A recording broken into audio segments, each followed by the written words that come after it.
Alright, partner, gather round the campfire and listen up. Welcome to Saddle and Sixskin, your channel for tales of the Old West, spun for folks like us who've seen a few sunrises. Here we're for the older viewer who has seen a few things, age range from 30 to 75 years old, those over 40 will appreciate this.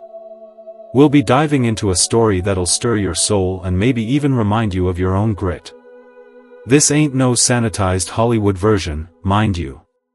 This is raw, dusty, and real.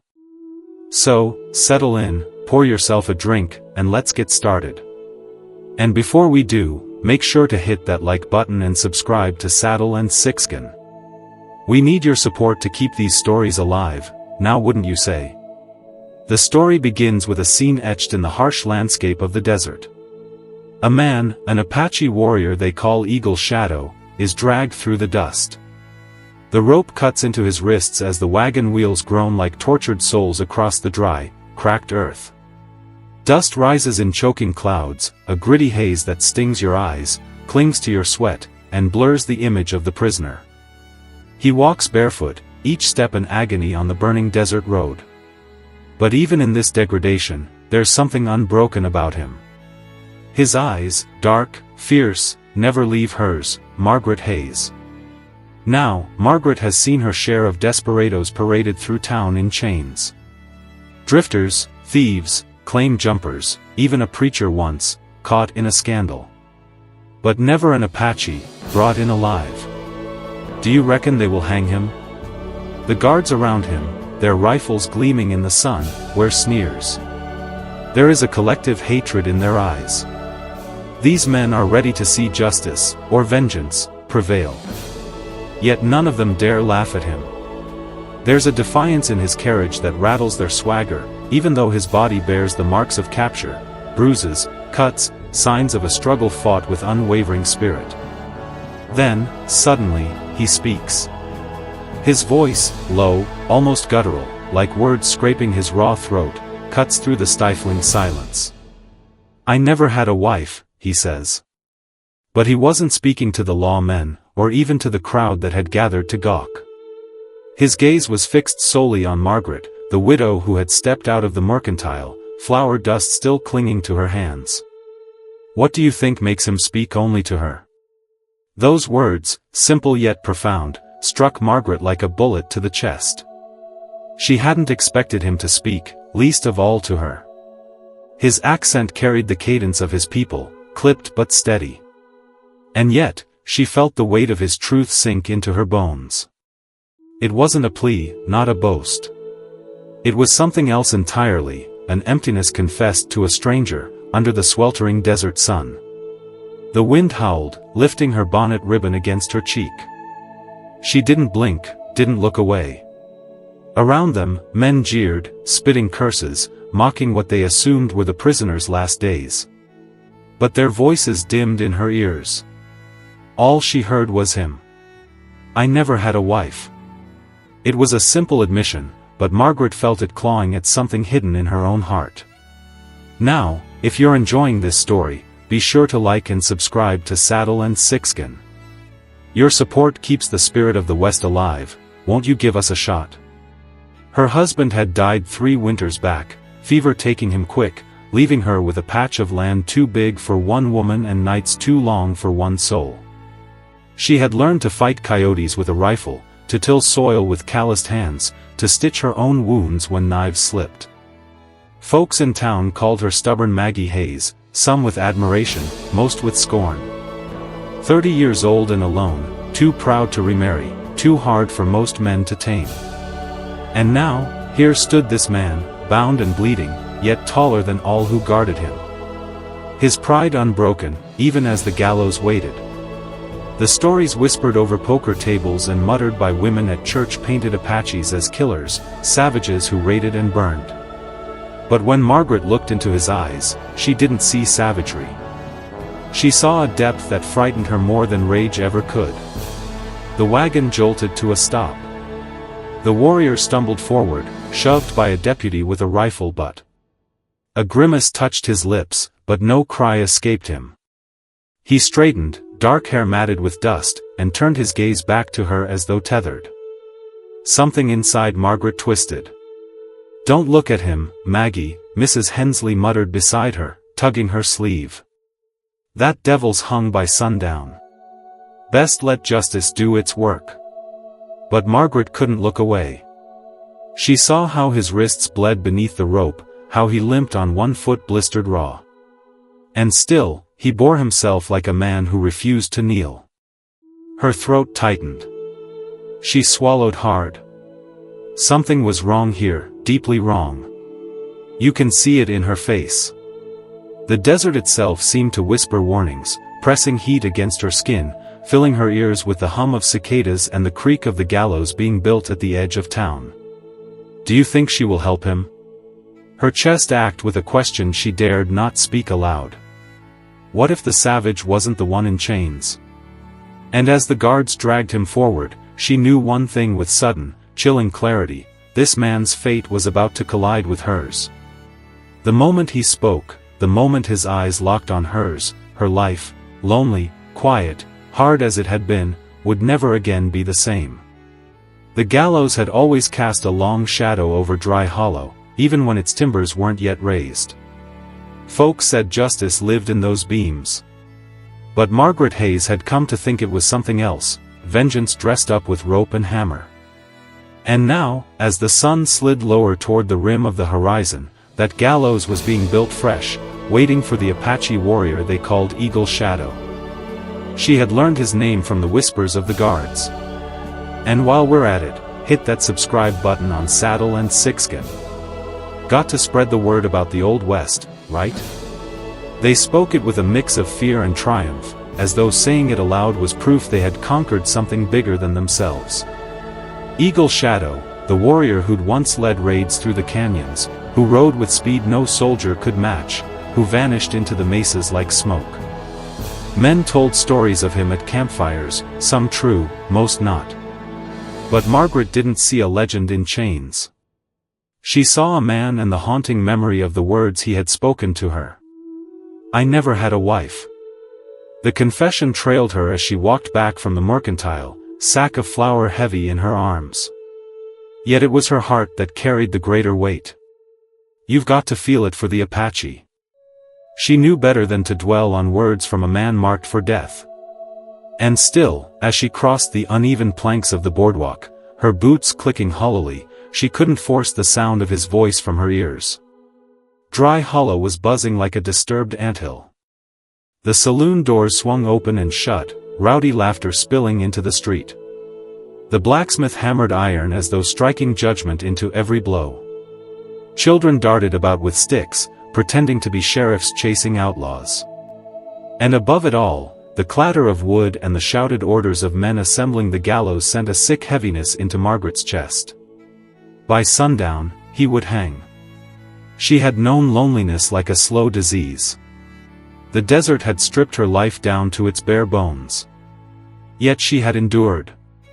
But when she saw him bound, beaten, and still walking taller than the men who dragged him, something within her had stirred, a dangerous spark that frightened her more than her solitude ever had. She tried to reason with herself. He is an Apache. He has killed. He deserves the rope. That was what the town would say. That was what the pastor would preach on Sunday. That was what the women would whisper behind her back if she dared question it. And yet, she remembered the look in his eyes, not savage, not wild, but deep and solemn, carrying centuries of pain she could not name. She had heard men lie, boast, and beg for mercy. But his words had not carried any of those things. Instead, they had held a quiet finality, as if death itself was no stranger to them. Margaret set her sack of flour on the counter of her cabin and leaned hard against the wall. Her hands shook. She pressed her palms together as if to steady herself. "Foolish," she muttered under her breath. "It's none of your concern," but the truth gnawed at her. She knew injustice when she saw it. Too often, men were judged not for their crimes, but for their color, their kin, or the land they stood upon. Her late husband had once told her that a man could be condemned simply for being inconvenient. She had thought him cynical then. Now, she wasn't so sure. The sun began its descent, burning orange over the horizon, and the air grew heavy with anticipation. Margaret stepped outside again, drawn despite herself to the center of town. The jailhouse sat square and mean, its windows barred, its single lamp already glowing against the dusk. Through those bars, she could see him. Eagle's shadow sat on the floor, his back against the wall, his head bowed in silence.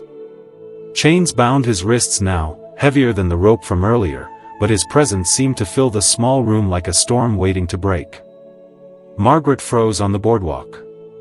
Her breath caught. She knew she shouldn't stare, yet she couldn't move her eyes away. And then, as if sensing her, he lifted his head. Their gazes met through iron and shadow. No words passed, but she felt the same pull she had felt in the street. That strange, unnerving tether binding her to him. "Best not linger, Mrs. Hayes," came a voice from behind. Sheriff Barlow stood leaning against the doorframe, his mustache twitching, his hand resting casually near his revolver. "That heathen don't need admirers." Margaret forced her chin up. "I wasn't admiring, just passing." Barlow gave her a knowing smirk. "Good, 'cause come morning, he'll be nothing but dust at the end of a rope. Best you remember which side you're on." Margaret's stomach nodded as she turned away, walking quickly back down the boardwalk. But she knew, even as the night closed in, and the gallows loomed darker against the sky, that she was not on anyone's side. Not anymore, because whether she liked it or not, Eagle Shadow's fate was already tangled with her own. Now, before we continue, let's make sure you're subscribed to Saddle and Sixskin and hit that like button. Your support means everything to keep these stories rolling along, right? That night, Dry Hollow buzzed like a hive of hornets stirred from their nest.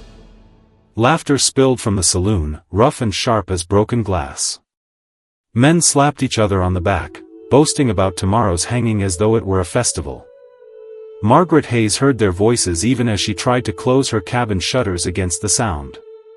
She set her lamp low on the table, the flame flickering across the wood.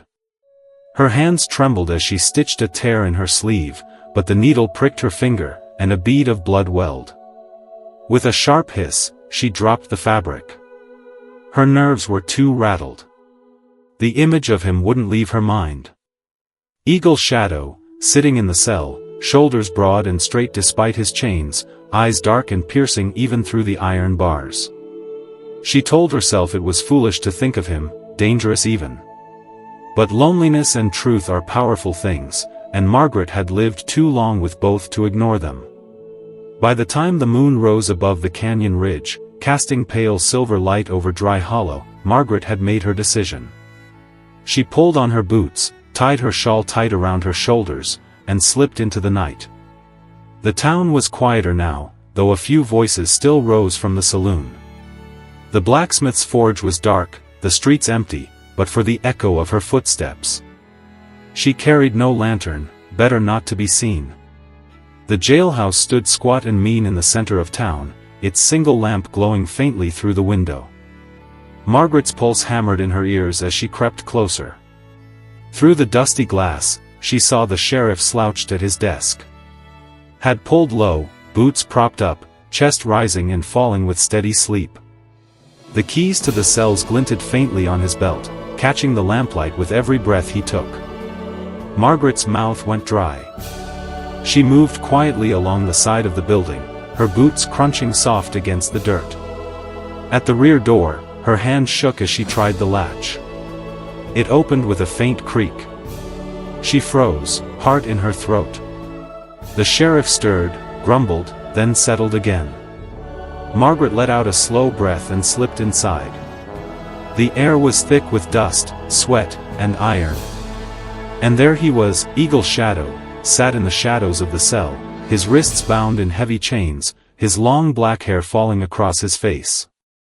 But the moment she entered, his head lifted, his eyes locked on her, sharp, unreadable, like an eagle studying prey or ally. "You'll die tomorrow," Margaret whispered, her voice trembling as she moved closer to the bars. For a long moment, he said nothing. Then he tilted his head slightly, his voice low and steady. "And you will live alone." The word struck like a knife, cutting deeper than she expected. She hadn't spoken to him of her life, her solitude, her grief. Yet somehow, he knew. Perhaps loneliness carried a scent that only another kindred soul could recognize. Her breath shook as she gripped the bars. "It doesn't have to end this way." His gaze did not waver. "The rope waits. Your people built it. I will meet it as a warrior should." But Margaret shook her head fiercely. "No, not like this. Not when I know it isn't justice." His eyes narrowed slightly, as if testing her resolve. "Why risk yourself for me? You owe me nothing." Margaret pressed her lips together. She didn't have an answer she could name, only a feeling, raw and dangerous, that had clawed at her since the moment he spoke to her in the street. Her hand darted to the sheriff's belt, careful, slow as a shadow. She slipped the ring of keys loose without waking him, her pulse thundering so loud she was sure it would wake the dead. Eagle's shadow rose to his feet as she slid the key into the lock. The heavy iron door creaked open, and for the first time, she stood face to face with him, without bars between them. He was taller than she expected, his shoulders broad and scarred, his chest marked by both battle and hardship. Now don't forget to like and subscribe to Saddle and Sixskin, because you want this to happen. His presence filled the small space, the firelight glinting against his tribal jewelry, bones and beads that caught the lamplight like sparks. Margaret swallowed hard. "Come with me now." For a moment, he only stared, as though weighing the truth of her offer. Then, slowly, he gave a single nod. The choice was made, and with it, Margaret knew her life in Dry Hollow had just ended. The night swallowed them whole as they slipped from the jailhouse, the heavy silence broken only by the distant clatter of laughter from the saloon. Margaret Hayes gripped the reins of her horse with trembling hands, her heart pounding so hard she thought it might give them away.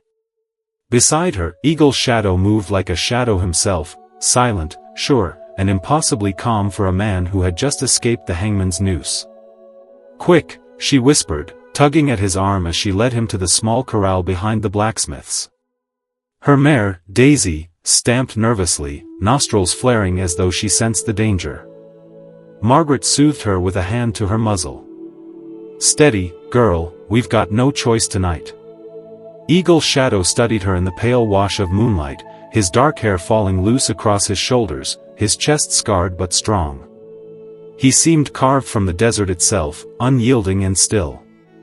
"You bring death upon yourself," he said softly. "They will hunt you now, same as me."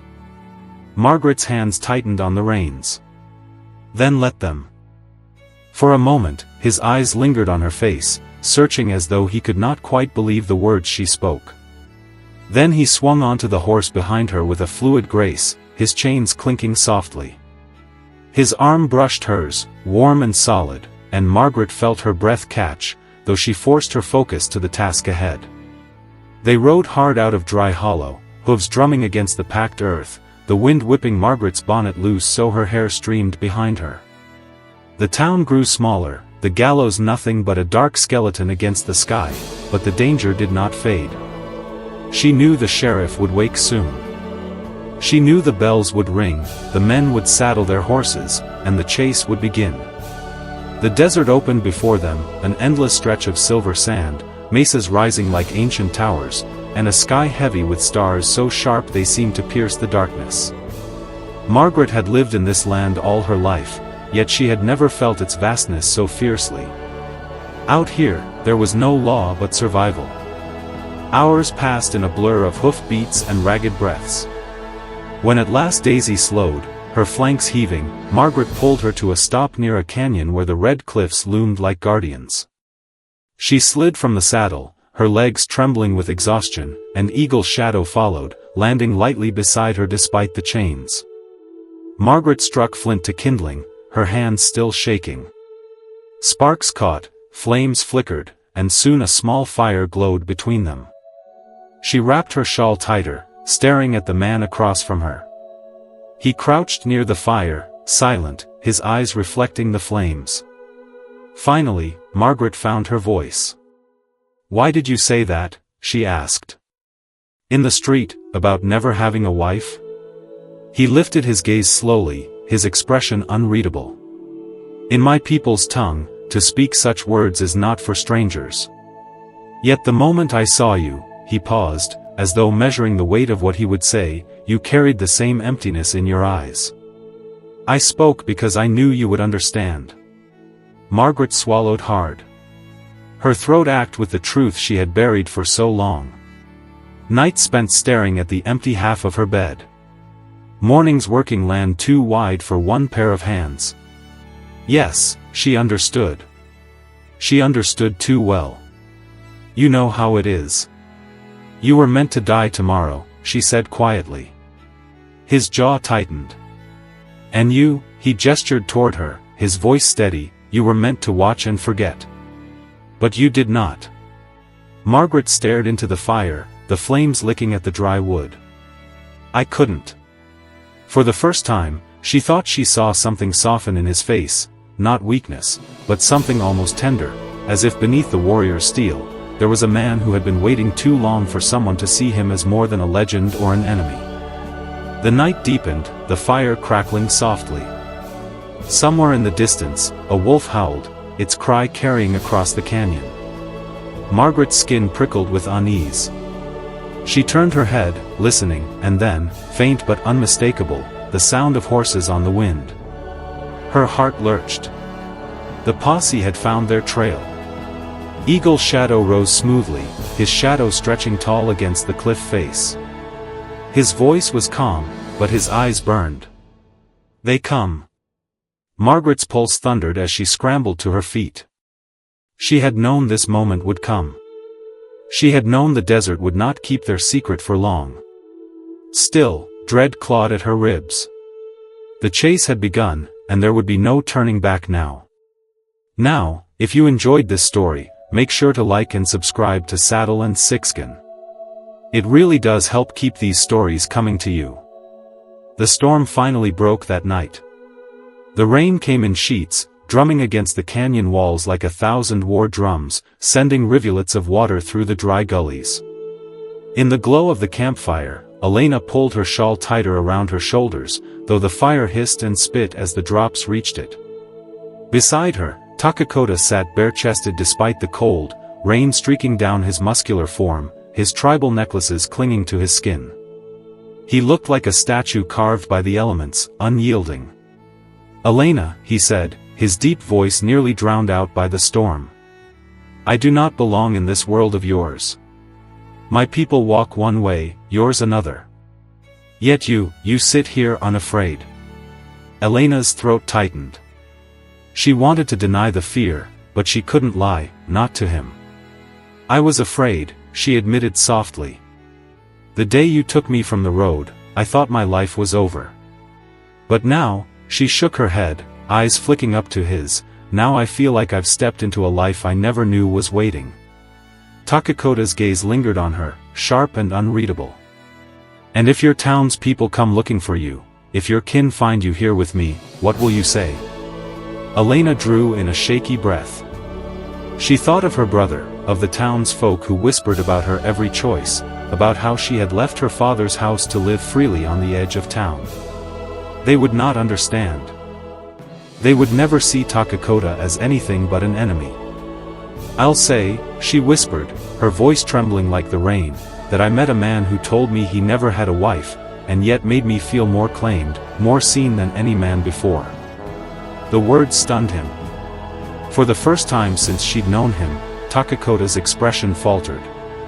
The fierce lines of his face softened, his eyes flickering with something fragile, something almost painful. He looked away, staring into the storm as if the answer lay hidden in the lightning-slashed sky. "Elena," his voice caught, and he pressed a fist against his chest. "Do not speak that way unless you mean it. I carry wounds that no medicine can heal. To bind yourself to me is to carry them, too." The rain slowed to a steady drizzle, and the canyon filled with the smell of wet earth and smoke. Elena moved closer to him, her hand hovering before she dared press it against his arm. His skin was warm despite the cold rain, the muscle taut beneath her fingers. "Then let me carry them," she said. Her words were simple, but they cracked through the silence like thunder. Takakota's chest rose sharply, and for a heartbeat, she thought he might push her away. Instead, he took her hand in his, turning it palm up. His thumb traced the faint calluses from years of ranch work, the tiny scar on her finger from a kitchen knife. He held her hand as if it were something sacred. "Before we continue, just a reminder from your friends at Saddle and Sixskin, to hit that like and subscribe button. Now, continue to listen to the drama. I swore after the war, after the soldiers," his voice dropped to a whisper, "I swore I would never bring a woman into my life.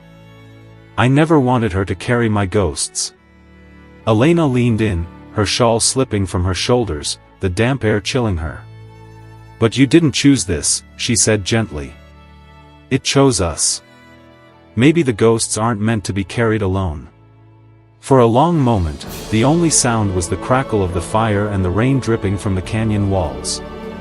Takakota looked at her as though he were seeing her for the first time, not as a settler, not as a prisoner, but as something else entirely. Then he released her hands suddenly, standing to his full, imposing height. The firelight flickered across his chest, each scar a story untold. His jaw was tight, his eyes wild with conflict. "You don't understand," he said hoarsely. "If you stay with me, it will not end with peace. The soldiers will come. Your people will turn against you. And when they do, you will wish you had never spoken those words." Elena rose too, her shawl forgotten, her hair clinging to her face in wet strands. She took a trembling step toward him. "Maybe," she admitted. "But if I leave now, I will regret it every day of my life, because for the first time, Takakota, I don't feel invisible. You've seen me, and I can't go back to a life where I'm unseen." Takakota's breath came hard and uneven. He turned his face away, but not before she saw the moisture gathering at the corner of his eyes, masked quickly by the rain. For the first time, the mighty warrior looked breakable. And in that moment, Elena realized the truth. She wasn't the one who had been captured. She was the one who had found freedom in the heart of a man who claimed he had never known love. The storm passed by dawn, leaving the desert washed clean and glistening under a pale sky. Mist clung to the canyon floor, and the air carried the sharp scent of wet sage and mesquite. Elena sat close to the embers of the dying fire, pulling her damp hair over one shoulder as she watched Takakota pace the ridge like a restless spirit. He hadn't slept. She could see it in the taut set of his shoulders, the way his steps carved angry lines in the earth. Now before you go, remember to like and subscribe, and we will see you next time on Saddle and Sixskin.